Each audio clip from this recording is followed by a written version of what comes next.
Hello and welcome to Piano Lessons, Boulder.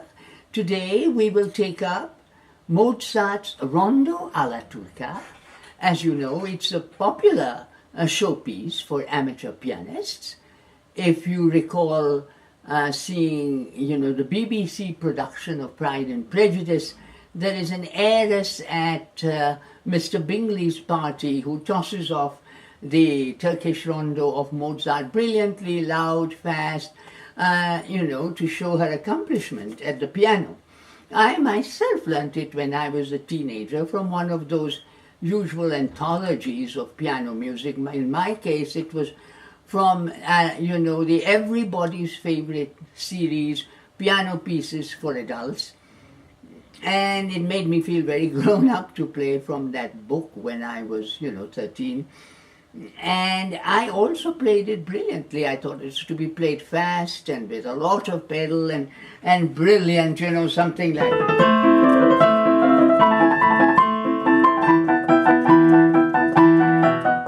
But actually, it is not at all like that. It's not to be played like that at all. You see, this is actually not even an independent piano piece written by Mozart. It is the last movement of his sonata in A, which is a very, very gentle sonata. And Mozart at the beginning of this last movement wrote the words alla Turca, or in the Turkish style. Why Turkish style? Because, in those days, Turkish musicians would go from Turkey to Vienna and dance and sing in the open-air cafes in summer. Sometimes they would be invited to entertain at court just as a form of exotic entertainment. And so Mozart was aware of Turkish street music, at least, to some extent. And so he writes in the style of the Turks. There would be fancy dress balls at court where everybody would be dressed as Turks. Remember the scene from Amadeus where Madame Cavalieri, the emperor's favorite singer, comes for her voice lesson to Salieri, and she wants to pump Salieri because she's heard that Mozart is writing an opera, and she of course wants the star role in it. So she comes dressed to kill, and Salieri is enchanted, and he says, oh. And she says, it's Turkish. Everything is Turkish this year. So that is where Mozart's alla Turca, or in the Turkish style, comes from. Now, we will do the tutorial aspect of this in sections. First, we'll take up the first section, which is... So, as I already said, not too fast, and now I'm playing from the Ur text, so it is interesting that Mozart wrote these first two notes as appoggiatura, as small notes. In the anthologies, it's written out in full, so that came as a surprise. Now, on the left hand, Mozart has put a slur on this. So he wants the left hand to be played, and maybe that's like those little Turkish drums. He put it only on the first measure, but of course it's clear that he intends it to be done throughout. So let us take the first section, which is in E minor.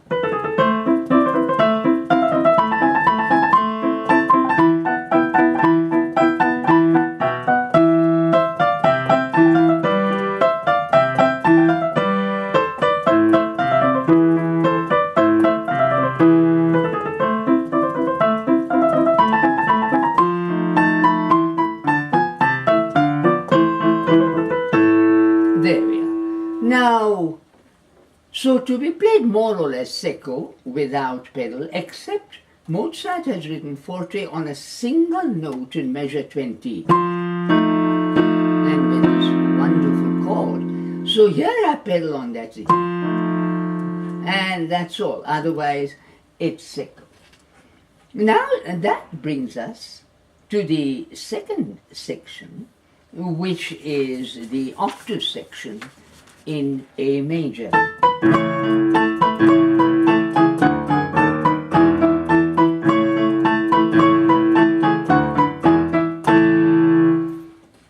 This also play entirely without pedal, and don't make too much out of it, you see. And the amateurs make the mistake of doing it's not like that. That's not Mozart, and it's not, certainly doesn't fit into this beautiful, exquisite A major sonata.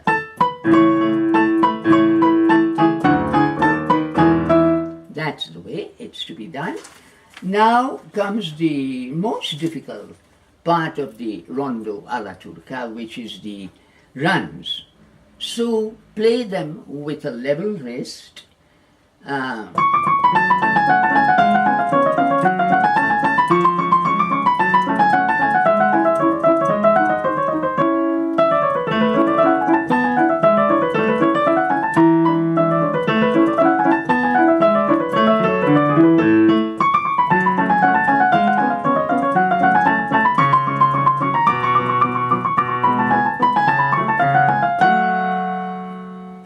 So it's very interesting. Here Mozart goes into F sharp minor, which is the relative minor of A major, in which the octave section was. And then he returns to A major and then returns once more to F sharp minor. So that is interesting. And again he wrote in measure 33 in the left hand, you know. So play accordingly, the left hand. Do not pedal. Now, make sure that you practice these runs very, very slowly over and over again.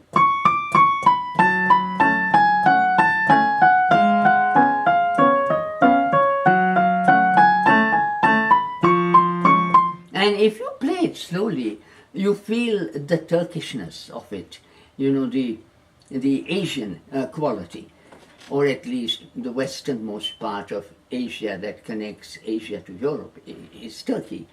So there is the Turkish aspect. And here, make sure that you do a lot of spot practice and make sure that you play with a level wrist. You might even want to practice with a quarter placed on your wrist, and so that if it falls off, then you have not been playing with a level wrist. There is a myth, a legend, that Liszt could play scales with a champagne glass balanced on each wrist. But of course, that would be impossible, and if anyone tried, even if Liszt did it, there'd be a lot of sweeping up of broken champagne glasses from the floor. So there. Now, then the A minor section returns, and then Mozart has written out in full the A major section, this time broken.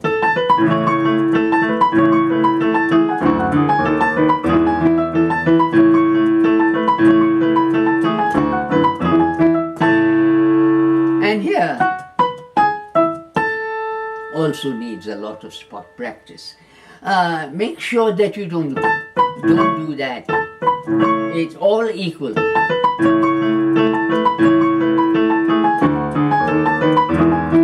All the notes are equal. And that brings us to the finale. Now in the finale, you can allow yourself to pedal a little, but make sure that the appoggiatura in the broken chord in the left hand and the broken chord in the right hand are played simultaneously. Not one after the other, but together.